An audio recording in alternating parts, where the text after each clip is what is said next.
नमस्कार दोस्तों। आज बात करेंगे अघोरी साधुओं के बारे में। अघोरी कैसे बनते हैं, अघोरी क्या करते हैं और अघोरी किसे अपना देवता मानते हैं।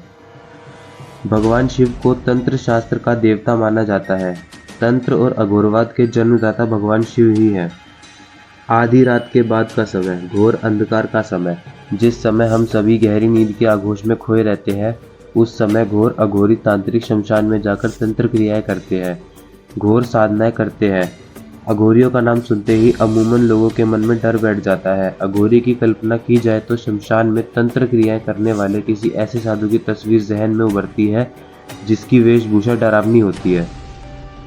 अघोर विद्या वास्तव में डरावनी नहीं है, उसका स्वरूप डरावना होता है। अघोर का अर्थ है अ प्लस घोर, यानी जो घोर नहीं है, डरावना नहीं है, जो सरल हो, जिसमें कोई भेदभाव नहीं हो। और सरल बनना बड़ा कठिन होता है। सरल बनने के लिए ही घोर अघोरी को कठिन साधना करनी पड़ती है। आप तभी सरल बन सकते हैं जब आप अपने मन से घृणा को निकाल दें। इसलिए अघोरी बनने की पहली शर्त यह है कि आपको अपने मन से घृणा को निकाल देना होगा। अघोर क्रिया व्यक्ति को सहज बनाती है। मूलतः अघोरी उसे कहते हैं जिसके भीतर से अच्छे बुरे, सुगंध दुर्गंध, प्रेम नफरत, ईर्ष्या मोह जैसे सारे भाव मिट जाए, जो किसी में भी फर्क न करे, जो शमशान जैसी डरावनी और घृणित जगह पर भी उसी सहजता से रहे जिस सहजता से लोग घरों में रहते हैं। अघोरी लाशों का सहवास करता है और मानव के मांस का सेवन भी करता है। ऐसा करने के पीछे यह तर्क दिया जाता है क्योंकि व्यक्ति इससे घृणा करते हैं। जिनसे समाज घृणा करता है, अघोरी उन्हें अपनाता है। लोग शमशान, लाश, मुर्दे के मांस व कफन से घृणा करते हैं, लेकिन अघोरी इन्हें अपनाता है। अघोरी विद्या व्यक्ति को ऐसी शक्ति देती है जो उसे हर चीज के प्रति समान भाव रखने की शक्ति देती है। अघोरी तंत्र को बुरा समझने वाले शायद यह नहीं जानते हैं कि इस विद्या में लोक कल्याण की ऐसी भावना है। अघोर विद्या व्यक्ति को ऐसा बनाती है जिसमें वह अपने पराव का भाव भूलकर हर व्यक्ति को समान रूप से चाहता है, उसे भले ही अपने लिए विद्या का प्रयोग करना पड़े। अघोरी विद्या का अघोरी डरने के पात्र नहीं होते हैं, उन्हें समझने की दृष्टि चाहिए। अघोर विद्या के जानकारों का मानना है कि जो असली अघोरी होते हैं वह कभी आम दुनिया के सक्रिय भूमिका नहीं रखते, वे केवल अपनी साधना में ही व्यस्त रहते हैं। उनका अपना अलग विधान है, अपनी अलग विधि है, अपना अलग अंदाज है जीवन को जीने का। अघोरीपंथी साधक अघोरी कहलाते हैं। खाने पीने में किसी तरह का कोई परहेज नहीं। रोटी मिले तो रोटी खा ली, खीर मिले तो खीर खा ली, बकरा मिले तो बकरा। और मानव शव, यहाँ तक कि सड़ते पशु पक्षी का शव भी बिना किसी भाव के खा लेते हैं। अघोरी लोग गाय का मांस छोड़कर बाकी सभी चीज़ों का भक्षण कर लेते हैं। अघोरी शमशान घाट में 3 तरह के साधना करते हैं: शमशान साधना, शिव साधना, शव साधना। शिव साधना में शव के ऊपर पैर रखकर खड़े रहकर साधना की जाती है। बाकी तरीके शव साधना की तरह ही होते हैं। इस साधना का मूल शिव की छाती पर पार्वती द्वारा रखा हुआ पांव है। ऐसी साधनाओं में मुर्दे को प्रसाद के रूप में मांस और मदिरा चढ़ाया जाता है।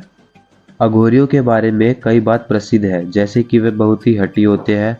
अगर किसी बात पर अड़ जाए तो उसे पूरा किए बगैर नहीं छोड़ते। गुस्सा हो जाए तो किसी भी हद तक जा सकते हैं। अधिकतर अघोरियों की आंख लाल होती है जैसे वो गुस्से में हो, लेकिन उनका मन उतना ही शांत भी होता है। काले वस्त्र में लिपटे अघोरी गले में धातु की बनी नरमुंड की माला पहनते हैं। अघोरी अक्सर शमशानों में ही अपनी कुटिया बनाते हैं, जहां एक छोटी सी धूनी जलती रहती है। जानवरों में वे सिर्फ कुत्ते पालना पसंद करते हैं। उनके साथ उनके शिष्य रहते हैं जो उनकी सेवा करते हैं। अघोरी अपनी बात के बहुत पक्के होते हैं। वह अगर किसी को कोई बात कह दे तो उसे पूरा करते हैं। अघोरी दिन में सोते हैं और रात में शमशान की साधना करते हैं। वह आम लोगों से कोई संपर्क नहीं रखते, ना ही ज़्यादा बात करते हैं। वह अधिकांश समय अपनी सिद्ध मंत्र का जाप करते रहते हैं। ऐसे बनते हैं अघोरी। वैसे तो हर गुरु दीक्षा के कुछ अपने नियम होते हैं, लेकिन अघोरी बनने की प्रक्रिया बहुत ही कठिन होने के साथ साथ बहुत दिलचस्प भी है। इसमें मन व तन पूरी तरह नियंत्रण रखना होता है। इसलिए अघोरी दीक्षा देने से पहले गुरु ये देखते हैं कि शिष्य पात्र है या नहीं। जो भी इंसान उन्हें खास या योग्य लगता है वो सिर्फ उसी का चयन करते हैं। 12 साल तक होती है केवल मंत्र साधना। शिष्य चयन के बाद उसे एक गुप्त मंत्र दिया जाता है जिसे उसे बिना एक भी दिन छोड़े लगातार 12 साल तक जपना होता है। जो शिष्य मंत्र साधना कर पाता है सिर्फ वही आगे की प्रक्रिया का हिस्सा बन पाता है। दीक्षा पूरी होने से पहले गुरु की आज्ञा लेकर शिष्य को कपाल ढूंढने जाना होता है। जानकारी के लिए आपको बता दें कि किसी भी मरे हुए इंसान की खोपड़ी की हड्डी को कपाल कहा जाता है।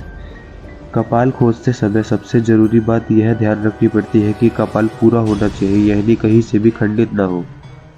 दूसरी सबसे अहम बात यह है कि कपाल नदी के किनारे व शिव मंदिर के आसपास कपाल को ले जाया जाता है गुरु के पास। इस पूरी मेहनत के बाद शिष्य को कपाल को ले जाकर गुरु को देना होता है। गुरु यदि कपाल स्वीकार कर लेता है तो अघोरी दीक्षा पूरी होती है। इसके बाद यह गुरु पर निर्भर करता है कि वह शिष्य को खोपड़ी पर कपाल क्रिया करवाए या इससे उसे भोजन का पात्र बना दे।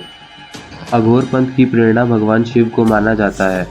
कहा जाता है कि भगवान शिव ने स्वयं अघोर पंथ की प्रतिपादित किया था। अवधूत भगवान दत्तात्रेय को भी अघोर शास्त्र का गुरु माना जाता है। अवधूत दत्तात्रेय को भगवान शिव का अवतार भी माना जाता है। अघोर संप्रदाय के विश्वासों के अनुसार ब्रह्मा, विष्णु और शिव इन तीनों के अंश और स्थूल रूप में दत्तात्रेय जी ने अवतार लिया है। अघोर संप्रदाय में एक संत के रूप में बाबा किनाराम की पूजा होती है। अघोर संप्रदाय के व्यक्ति शिव जी के अनुयायी होते हैं। इनके अनुसार शिव स्वयं में संपूर्ण है और जड़ चेतन समस्त रूप में विद्यमान है।